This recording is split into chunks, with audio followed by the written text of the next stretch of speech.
Hi, thank you for allowing me to talk today. So yes, I am Caitlyn Scott. I'm a senior meteorology student at the University of Nebraska-Lincoln.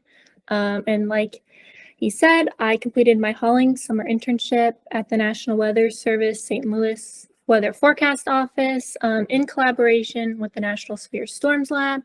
And through this, I got to have both some operational experiences and complete a research project. So today, my mentors and I will be talking about our experiences and talking about the collaboration with the National Severe Storms Lab and the WFO. So first, I'm going to talk about my research project that I got to complete during the summer. Then I'll briefly talk about some of the operational experiences I got to have, and then I'll turn it over to both Ben and Charles so they can talk about their collaboration and mentorship style. So the title of my research project was Evaluating QLCS Mesovortices using Dual-Polarization Radar data.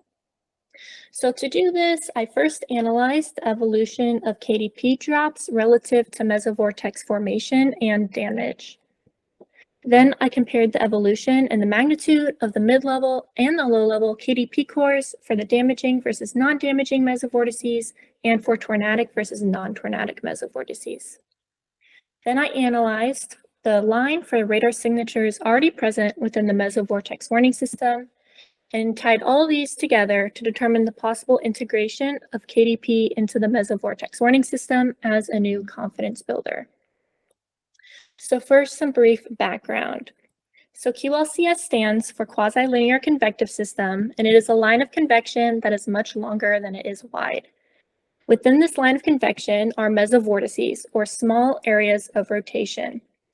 These are of high interest in the Weather Service because they are responsible for the most intense damage within a QLCS, including tornadoes. These rotation signatures evolve very rapidly, making them difficult to warn on.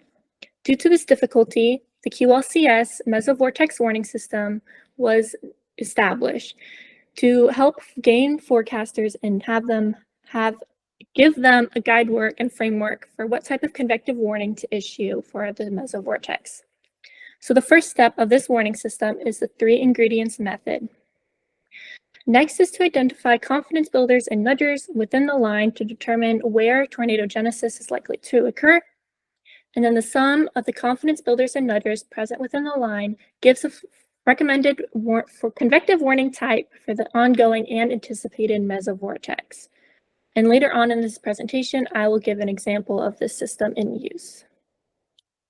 So the dual polarization radar variable that my project focuses on is specific differential phase, or KDP. So as waves of energy interact with liquid water in the atmosphere, they experience a phase shift. And this variable shows how the phase shift of these waves is changing per unit distance. So the greater liquid water content you have in the air, the greater phase shift these waves experience, and a higher KDP core value is recorded. So a KDP core is an isolated area of higher KDP values. In my project, I had both a mid-level KDP core and a low-level KDP core. The low level was always the lowest elevation angle, usually 0.5 degrees. The mid-level KDP core was the scan just below the environmental melting layer. I also looked for KDP drops, which is when lower values of KDP penetrate into the higher magnitude of KDP of the main convective line. So now a brief overview of the methodology I used to complete my project. So first I obtained local storm reports of all damage within the CWA and the time period of my analysis. Then I located all mesovortices within the line. So in order to be classified as a mesovortex, the rotation signature had to have a rotational velocity of at least 19.4 knots over a depth of at least 8,000 feet and had to persist for at least 8 minutes. This rotation signature also had to occur within a line that was favorable according to the 3 ingredients method. Next, I connected these mesovortices to the damage to classify them as either tornadic, non-tornadic, and damaging or non-damaging. Next, I assessed the confidence builders, KDP core magnitudes, and the KDP drops for each mesovortex, and I compared the evolution and magnitude of these signatures relative to the mesovortex types. So this is a brief overview of the two QLCS events included in my analysis, one in St. Louis, Missouri, and the other in San Antonio. Between the two cases, I evaluated 25 mesovortices, 13 of which were tornadic, 12 non-tornadic, 14 damaging, and 11 non-damaging. So now I will go over an example of the analysis and the QLCS mesovortex warning system for tornadic mesovortex that occurred in the San Antonio case. So according to the mesovortex warning system, we first must start with the 3 ingredients method. And the first ingredient is to have a balance between your environmental cold pool and your environmental shear. So to do this, we first must locate the updraft downdraft convergence zone, as I did in the white line, and compare its orientation to the reflectivity gradient. In this example, we can see that we are mostly balanced. The second ingredient is to have greater than 30 knots of line normal shear. In this example, our 0 to 3 kilometer shear vector is 35 knots from the southwest. So the blue lines depict where this ingredient is satisfied. Ingredient 3 is to be part of a bow or surge, and this entire part of this line has a little curved shape, so we satisfy ingredient 3. So next part of the QLCS mesovortex warning system is to identify the confidence builders and nudgers present. At this time, we have 3 confidence builders: a descending rear inflow jet, a front reflectivity nub, and having a rotational velocity of greater than 25 knots. At this time, we also have a KDP drop that is just to the left of this mesovortex. So at this time, like I said earlier, we have 3 total confidence builders and 1 nudger because our 0 to 3 kilometer mixed layer CAPE is greater than 40 joules per kilogram. So we have a total of 4, and the recommended warning type at this time is a tornado warning. So the figure on the left is a time series of both the mid-level KDP core and the confidence builders and nudgers through time, with the green lines depicting when the mesovortex occurs and the red lines depicting when the damage occurs. So according to the confidence builders, we reach a total of 4 at approximately 3 minutes before the tornado occurs. My mentor, Charles Kuster, did some work on exploring the mid-level KDP cores, and he found a statistically significant difference of 5.25 mid-level KDP core between the tornadic and the non-tornadic mesovortices. If we use this value for reference, the mid-level KDP core reaches above this threshold around 7.5 minutes before the tornado occurs. This goes to show that KDP does have the potential to increase confidence in whether a mesovortex will produce damage or not, and potentially increase lead time on these tornado warnings. So now I will go over some of the results that I found through my analysis of all 25 mesovortices. So in these bar graphs, we can see that all damaging mesovortices had a KDP drop at some point before the mesovortex developed. Furthermore, 96% of all mesovortices had a KDP drop at some point either before or during the mesovortex life, showing that this signature is very common with mesovortices. This shows the KDP drop percentage through time relative to the mesovortex genesis, and we can see a slight increase in KDP drop presence around 11 minutes before a mesovortex develops. When doing the same thing but differentiating between the different types of mesovortices, we don't really see any clear distinction in the timing, meaning that this signature is more useful for determining when and where a mesovortex might develop and less useful for determining if that mesovortex will produce damage or not.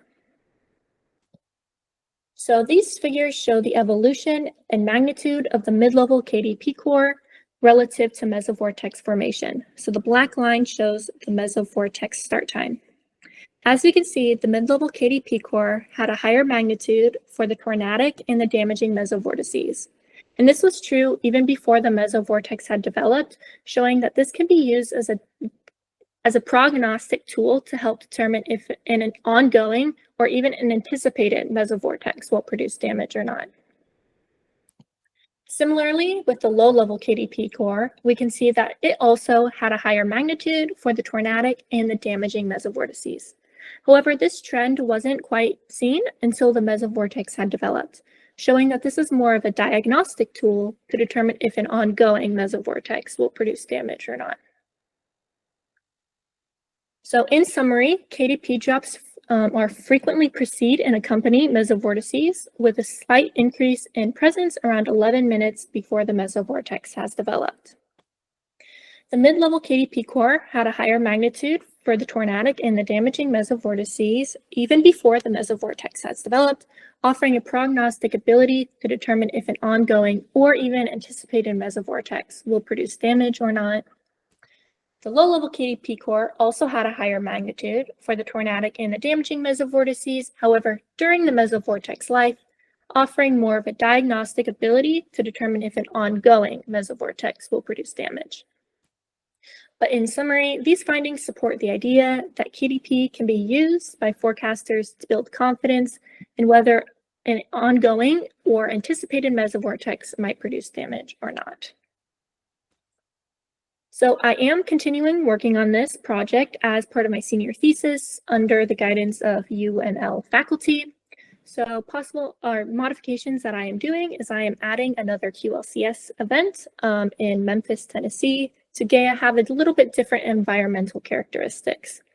I'm also looking at all KDP drops that occur within the line to look for if there are KDP drops that exist but don't lead to the damage or mesovortices.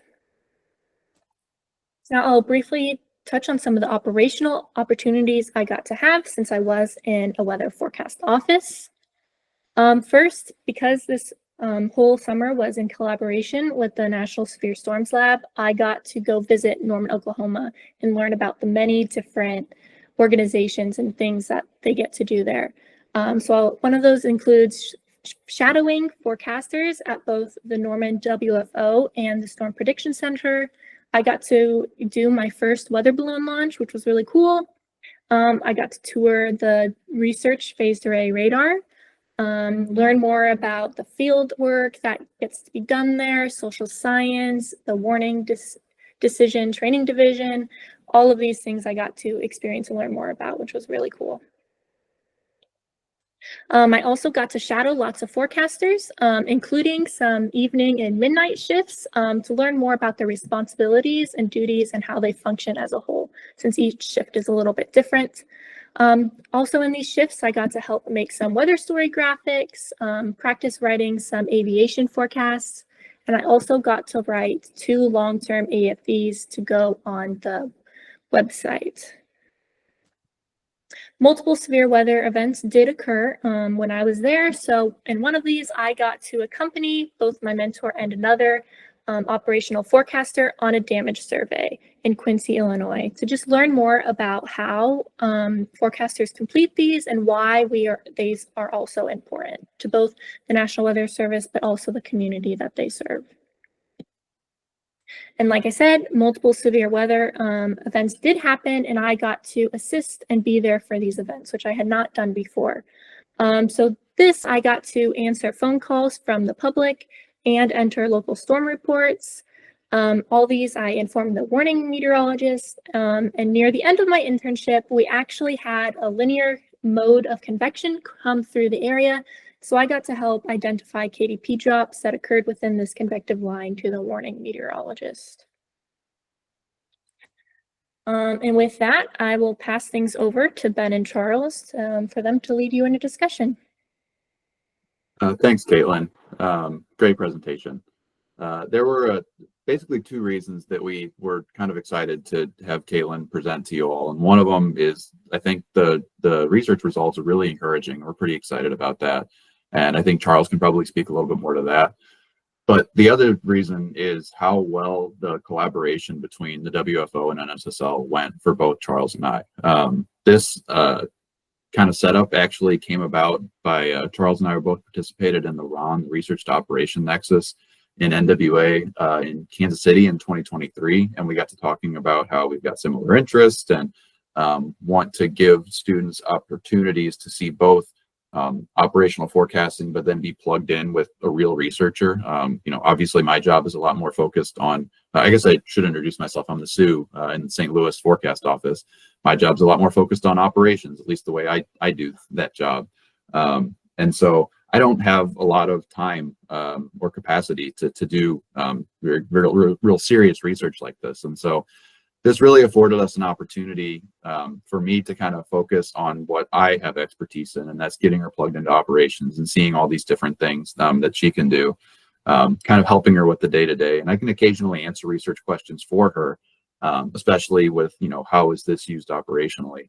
But then she's also plugged into a full-time researcher who can really guide some pretty interesting and in-depth research. And so Charles and I kind of debriefed on this, I don't know, probably a couple of months ago, and we were both really pleased with how this worked. And so definitely wanted to kind of put in a plug for other SUEs, other WFOs to look for opportunities to partner with national centers or national labs in different opportunities like this. And so Charles, I don't know if you got anything else you want to add to that. Yeah, no, I think you covered a lot of the good points. Like Ben said, we were both really kind of pleased about how the research went and how the collaboration went. As you can see, Caitlyn is a great student and did a lot of really great work and is continuing to do so. But she also highlighted the opportunities of being embedded at a weather forecast office gives to students. And obviously, other forecast offices host Hollings students. Like I did my Hollings at a forecast office and didn't have an NSSL collaborator on there. But it did seem to work well to have NSSL and weather forecast office together, with one focusing on operations and doing support and research, and the other focusing on the research side of things. It felt like Caitlyn got a really good balance between the research side, the operational side, and then from the perspective of a researcher, at NSSL and other research labs, we're trying to do work that is ultimately useful and beneficial to forecasters or other end users. And so being able to meet weekly with someone in operations was really, really beneficial to me to figure out, where is this useful in operations? What aspects of the research should we actually be going down? For example, in my mind, I had something that I thought was interesting. And we were talking during one of our meetings, and Ben said something totally different. I was like, oh, okay, well, let's not go down that pathway then. It was one of the things that I was thinking, like, this is going to drive the research, but then came to quickly learn that that wasn't necessarily an important piece for forecasters. And that allowed Caitlyn to very quickly focus on the pieces that were important for forecasters. So I've reached out to people at NSSL. Hopefully I'll be able to talk to the whole group sometime in the next couple of months at our monthly meetings. But my hope is, and part of why we want to do this, is just try to encourage or maybe create some kind of like pool of SUEs and researchers who might be interested in this type of pairing when it comes to having a Hollings student at a forecast office and a weather service and research mentor, because it worked really well. I think it has a lot of great ways to not only strengthen the relationships between researchers and forecasters and make sure that research is done in an operationally relevant way, but also provide students that really great opportunity to get strong experiences in both of those worlds. So that's my plug as well. I think we're happy to take questions. Caitlyn can talk about her experiences more, Ben and I as well, if there are any questions or discussion out there, or if Ben or Caitlyn, you wanted to add anything else now. Of course, we'd be happy to take questions about the results of Caitlyn's research as well. Exactly, yeah. Yeah, so you have any questions, please raise your hand or put it in chat. And once again, I just want to reemphasize how this was a great talk demonstrating the research to operations and operations to research application with this Hollings project. Great job, Caitlyn.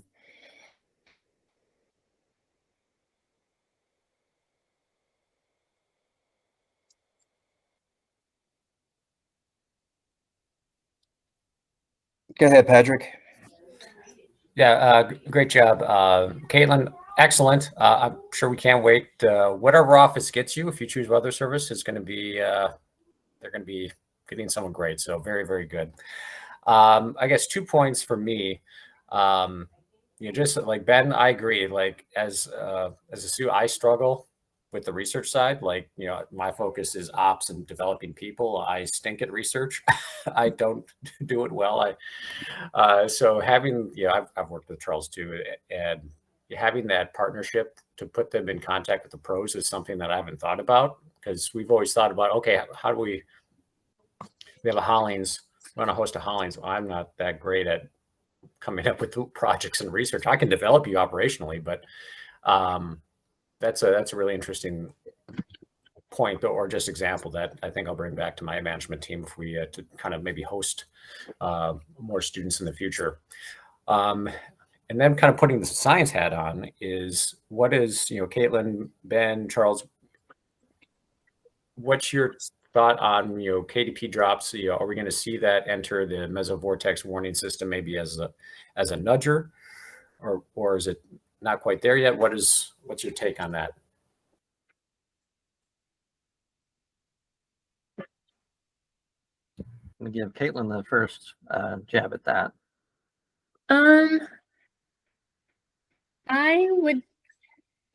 That's a tough question. I would probably say, yeah, like a confidence builder or nudger.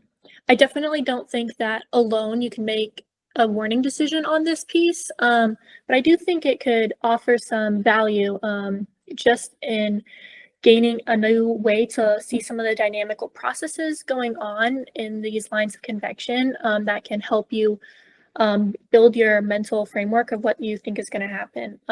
So I definitely see it adding some value, and I also know that it's not like this could stand on its own. So yeah, that's my thought, I guess. Yeah, and I agree with Caitlyn. I think between the work that myself and Keith and others did, then plus what Caitlyn's doing, adding on to it, do show that I think there are some dual pole signatures that can be useful if they're added as a confidence builder to the mesovortex warning system.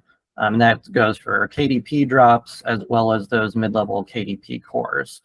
And conceptually speaking, the KDP drop is indicative of that descending rear inflow jet. So very similar to the Z drop, which is already in the mesovortex warning system. But the KDP drop should be a little bit easier to see, a little bit clearer, just because KDP is more sensitive to evaporation than Z is. So they should show up a little bit more readily. And then the KDP cores, just in terms of the magnitude, if you have a strong mid-level KDP core, that could be a confidence builder that you're having a stronger downdraft, which then leads to a stronger surge along the line. Then you have stronger convergence at the updraft, downdraft convergence zone, therefore a stronger low-level updraft, which will do more stretching of that low-level vorticity. So that's kind of the conceptual model behind why the KDP core might be a good confidence builder, and then combining that with the research results that we've got. So I do think there's promise. Caitlyn said it perfectly. They're not silver bullets, but they are, I think, I don't know who adds to the mesovortex warning system, but I do think that they could be added as confidence builders. Yeah, and I'll also add on that because I did also analyze the line for the confidence builders. I did find that the KDP drops were slightly easier to find than the reflectivity drops, and they did occur like a scan or two before I eventually saw a reflectivity drop as well. And I also forgot to mention, I think Caitlyn, she mentioned this right at the very end, is beginning to do more of a null analysis as well, which I think is a really good piece. It's something that we started talking about during the Hollings project. It's something that she's now working on. That is going to be, I think, a really good analysis to add into the motivation for including, or maybe not including, these as confidence builders. So that's some future work to be excited about. Go ahead, Justin. Yeah, first, Caitlyn, really, really nice job with this. You've got a really good team that's on the cutting edge of what we've got to have with this stuff from the QLCS tornado warning side. So good work. As I've been reading it, I read paper y'all put out, I looked at what you did today. It's what I would like to do is test the Mesovortices warning system with that as a nudger now. Like we did all the stuff where we looked at descending rear inflow jets and then tag intersecting the bows and all the different stuff. I wonder now, adding what you all found with the KDP cores, if there would. I mean, I feel like it's going to be right there with everything else as far as a major indicator for us in terms of warning decisions. I just don't know how we can test it because there's so many different things.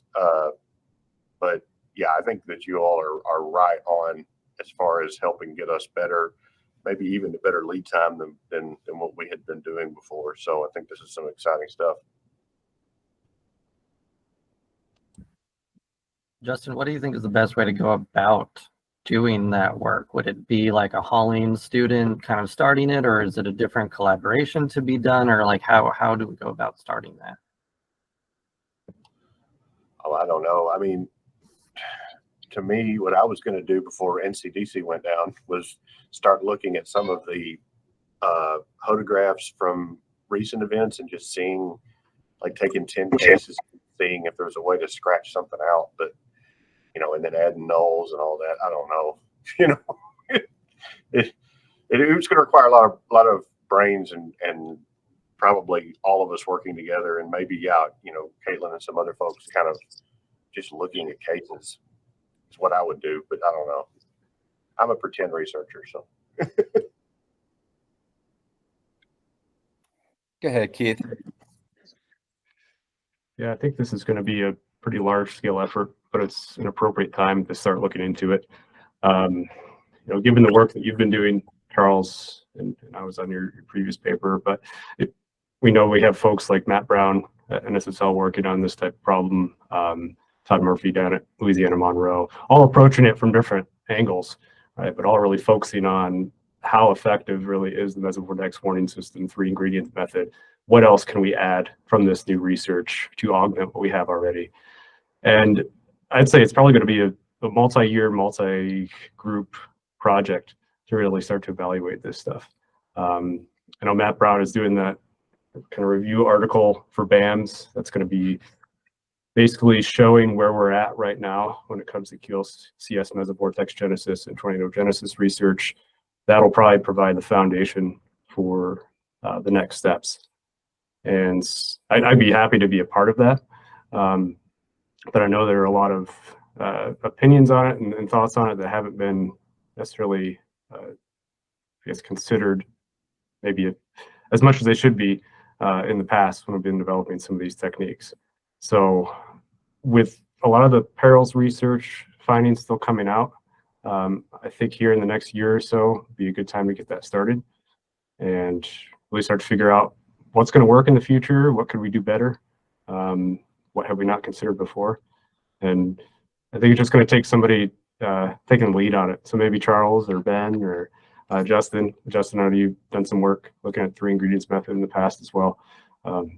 So yeah, or maybe Caitlyn will take the lead on it as part of a PhD project. We'll see. Great work, by the way.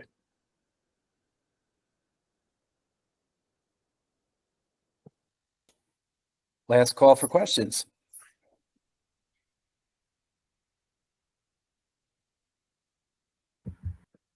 This isn't a question, but I just kind of wanted to throw it out there. If I were to create like a spreadsheet of people who might be interested in either kind of working within a QLCS group or doing this similar pairing that Ben and I did, Hollings, someone from a research lab, and forecast office, would that be something, Mike, one, would there be interest? Do we think that's a good idea? Mike, would I be able to share that with you? What are kind of the thoughts on that? I'm just trying to see what the interest is out there for this type of student mentor pairing. From my perspective, I would say it would definitely be a good idea. So perhaps I thought I saw Randy on this. I maybe defer to him as well. Yeah, thanks. Like, I think that's a great idea, Charles. I would be fully supportive of that. I think that's an excellent idea. Okay, I will work on creating that then.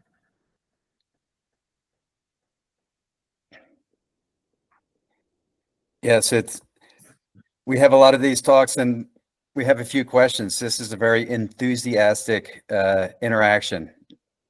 And that just demonstrates how great of a project this is. I'd like to thank Caitlyn. You did a great job. And thank you for sharing your experience with the Hollings Project. And also thank you to Ben and Charles for mentoring and letting us understand how this project went. Thanks again for everyone attending. That will end the presentation today. Thanks, everyone. Thank you. Great job, Caitlin. Thanks, everybody.